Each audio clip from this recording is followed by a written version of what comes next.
The Chinese market boasts huge potential and remains attractive for foreign investment as it is growing into a center of consumers and products, said Deloitte China Chair Jiang Ying in a recent interview.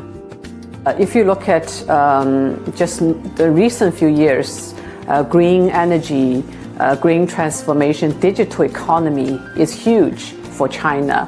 In our healthcare market, in our, all just everything consumer market, because we do have a very high number of populations and demand from the market.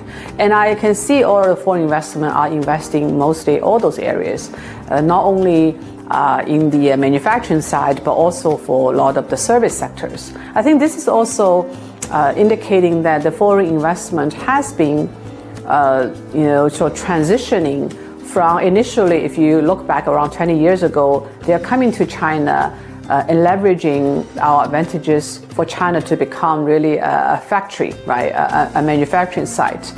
And less than maybe half of the product will be sort of sold in China, mostly are sold outside of China. Now I would say, on average, at least 70% of those manufactured products will be sold in this market. So really transforming this China from a manufacturing sort of center to become a consumer and product center. I think China clearly is still a very hot market. When I was talking about the auto industry, some of the foreign brands, they view China to be a very distinctive one market that they will continue to really focusing on. Overall, I think this market has attractiveness in terms of size and in terms of all the changes and transformation that's happened that creates demand from the market.